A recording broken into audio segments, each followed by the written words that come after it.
नमस्कार दोस्तों। आज मैं आपको सुनाऊंगा जायदाद का बंटवारा। एक गांव में सविता जी का एक सुखी परिवार रहता था। उनके परिवार में 3 बेटे और एक लड़की थी। सविता जी और श्याम जी उन चारों से बेहद प्यार करते थे, मगर सबसे छोटे बेटे से थोड़ा परेशान थे, क्योंकि बड़ा बेटा पढ़ लिख कर डॉक्टर बन गया और बीच वाला बेटा भी पढ़ लिख कर इंजीनियर बन गया था। मगर उनका छोटा बेटा बिल्कुल गंवार और आवारा ही बनकर रह गया। अब उनके दोनों बेटे डॉक्टर और इंजीनियर ने शादी भी कर ली थी और कुछ महीने बाद ही उनकी बेटी की भी एक अच्छे घराने में शादी हो गई थी। मगर छोटा बेटा अभी भी कुंवारा ही था, क्योंकि वो बिल्कुल अनपढ़ था और कहीं पर मजदूरी का एक छोटा सा काम करता था। इसलिए उसे शादी के लिए कोई भी लड़की नहीं मिल रही थी और सविता जी और श्याम जी उससे बहुत परेशान हो चुके थे। अब जब भी उसकी बहन अपने मायके आती तो पहले वो अपने डॉक्टर और इंजीनियर भाइयों से मिलती थी, मगर छोटे वाले भाई से वो बहुत कम मिलती थी, क्योंकि वो उसे ज़्यादा पैसे नहीं दे पाता था। लेकिन फिर भी वो अपनी बहन से बहुत प्यार करता था। श्याम जी की छोटे बेटे की शादी किए बिना ही मृत्यु हो गई थी। उनकी माँ ने सोचा कहीं अब किसी के मुंह से बंटवारे की बात ना निकले, इसलिए अपने ही गांव की एक सीधी सादी लड़की से अपने छोटे बेटे की शादी करवा दी। शादी होते ही ना जाने क्या हुआ। अब उनका अनपढ़ बेटा पूरा मन लगाकर काम करने लगा और पहले से कहीं ज़्यादा मेहनत भी करने लगा।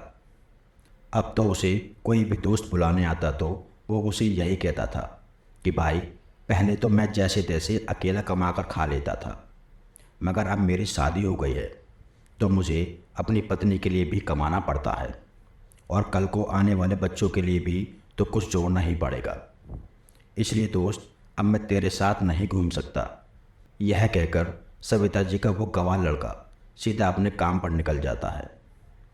अब उसके दोनों भाई डॉक्टर और इंजीनियर आपस में ये बात करते हैं कि हम दोनों तो उस गंवार से कहीं ज़्यादा पैसे कमाते हैं, इसलिए हम अब घर और ज़मीन का बंटवारा कर लेते हैं और उस गंवार से अलग हो जाते हैं, क्योंकि अब वो हमारे बराबर कभी भी नहीं कमा सकता।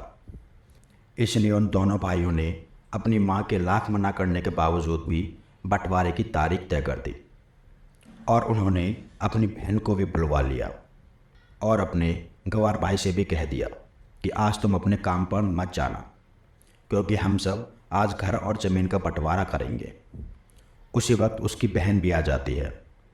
तभी उसका गंवार भाई कहता है कि तुम लोग बंटवारा कर लो, मुझे जो भी देना हो मैं शाम को आकर अंगूठा लगा दूंगा। तभी उसकी बहन कहती है, अरे बेवकूफ़, तू तो अनपढ़ ही रहेगा, ज़मीन का हिस्सा तो आमने सामने बैठकर ही होता है। तभी उसके दोनों भाई भी उसे उल्टा सीधा कहते हैं। तब उसकी माँ भी उसे कहती है कि बेटा, आज तो काम पर मत जाओ, बंटवारा तेरे सामने ही होगा तो अच्छा है। उसी वक्त वकील भी आ जाता है। तभी वकील कहता है कि आपका सारा हिस्सा मिलाकर 10 बीघा ज़मीन है और आपका घर है। अब ये बताओ किसको कितना हिस्सा देना है, मैं उसी हिसाब से बंटवारे के कागज़ बना दूंगा।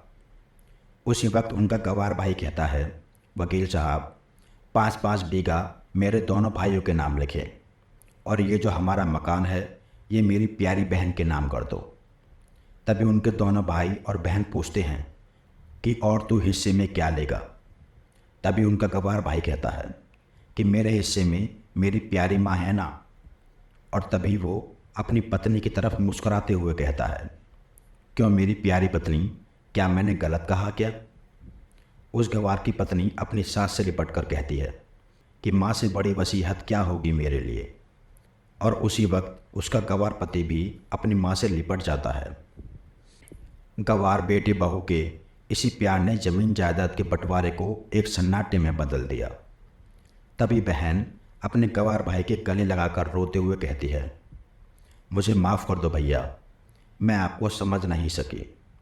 तभी उसका भाई कहता है कि मेरी प्यारी बहन, इस घर में जितना अधिकार हमारा है उतना ही अधिकार तेरा भी है। और रही बात बंटवारे की, तो बंटवारा नहीं करने से हमारे जीवन रुक तो नहीं जाएगा। क्यों करते हैं हम बंटवारा? क्या हम एक साथ मिलकर नहीं रह सकते? जैसे हम बचपन में मिलकर रहते थे। एक साथ मिलकर रहने को ही तो कहते हैं एक अच्छा परिवार। तभी उसके दोनों भाई भी बहुत शर्मिंदा होते हैं और वो बंटवारे के सभी कागज़ फाड़कर फेंक देते हैं। और उस दिन के बाद से ही पूरा परिवार खुशी खुशी एक साथ ही रहने लगा। दोस्तों, आपको यह वीडियो कैसी लगी हमें कमेंट करके ज़रूर बताएं। वीडियो आपको अच्छी लगी हो तो वीडियो को लाइक करें, शेयर करें और हमारे चैनल को सब्सक्राइब करें।